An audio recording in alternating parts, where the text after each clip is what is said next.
Hi everyone, good evening once again. My name is Lily. I'm gonna be starting with the first in the series of the YouTube video that I wanna be doing concerning helping families, caregivers, parents that have children that are on the spectrum and also that have other developmental problems and especially have behavior problems and they do not know how to work with them to get them to decrease the problem behaviors that they have. So I'll be working on it. I said all that in my introductory video. Today I'll be talking about the very important issue that is really very vital to being able to help these children. The very first thing I want to talk about is that the early intervention, let me say, early detection and then early intervention are the key. They're very important. A lot of times the parents and caregivers, in denial. I mean, who wants to have a child that has a problem? Come to think of it. When we want to have children, we want children that are perfect. We want children that, are going to be the kind of children that we want them to be. And when that happens, a lot of times it's not something that one is able to accept just very, easily and freely.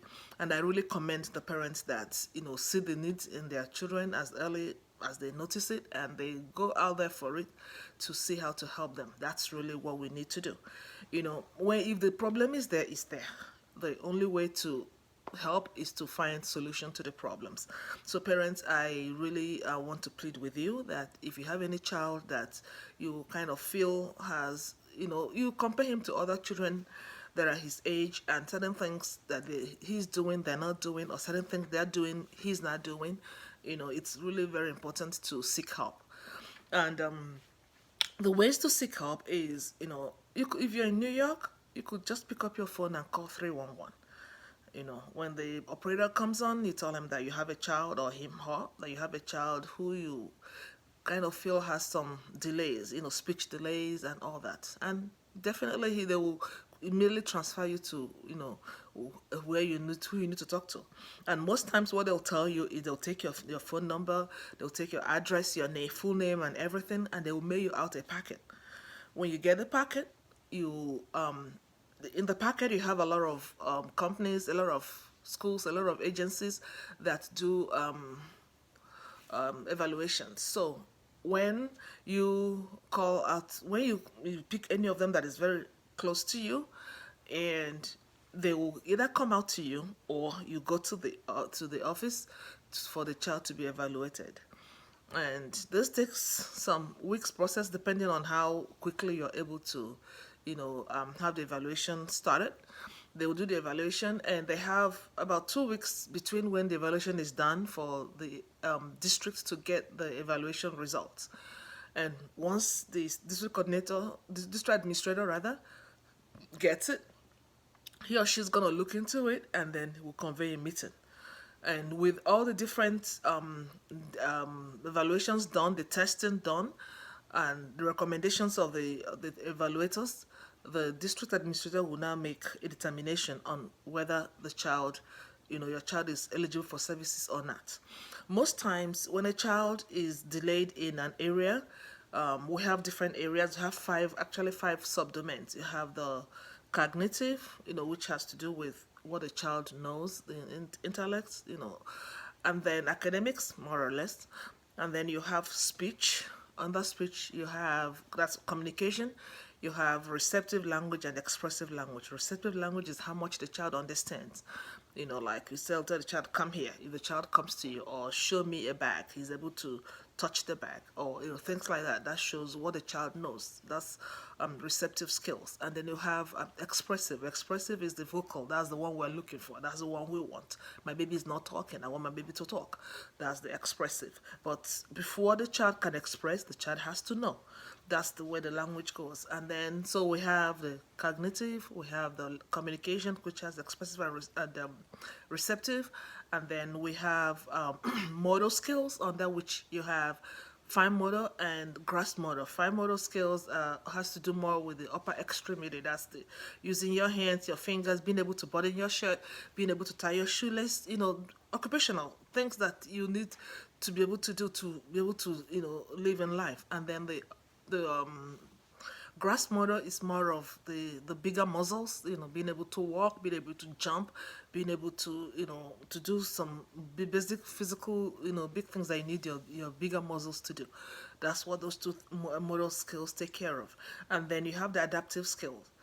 You have the adaptive, which has to do with how the child is able to take care of oneself, is able to tie his shoelace, is able to button his shirt, is able to do self help. And then we also have the social emotional. Social emotional has to do with the child's interaction with other children.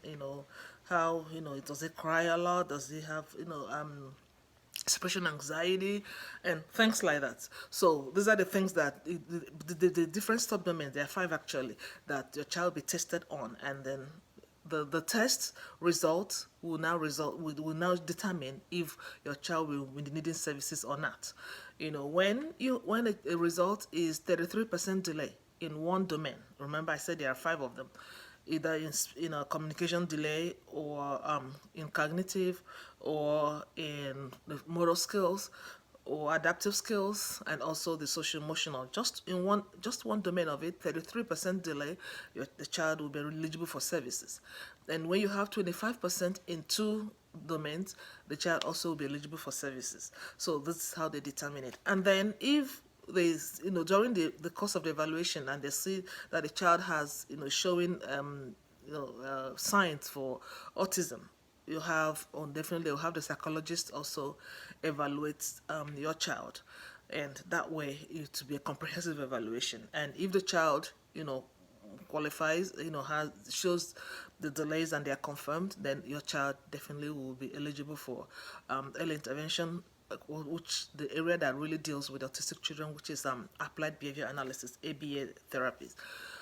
Okay, so that's what it is. Now, one thing I need to also bring to our notice is that a lot of times, in my practice, I've met a lot of parents, that by the time I find out, how come your baby is 3 years old or is about to be 3 in 1 month, and he'll be aging out of early intervention? What happened?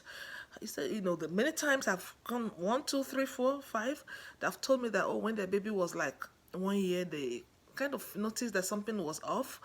And when they went for their routine checkup with the doctor, the pediatrician, they told him or her, but the doctor said, just hold it. Sometimes a lot of children, they develop, the children develop differently, and he could just be a late bloomer, and he definitely is gonna come around, things like that. Many of them, and they held off. By the time they went back again, like maybe in another 6 months, they realized that the delay is even getting more, and the developmental gap between their babies is even expanding more compared to the children of other kids of their peers, of the same age. That is when finally, probably sometimes not even, the evaluation is put into process, but it takes the time. By the time everything goes through, the child is 2.5 months, and early intervention ends at 3 years. Early intervention is the only one that the child can have one-on-one help, to be able to prepare him for when he goes to CPSE, when he goes to school, when he ages out of early intervention EI, to be able to go to to schools in the system where, of course, the social skills and other things are going to be worked on.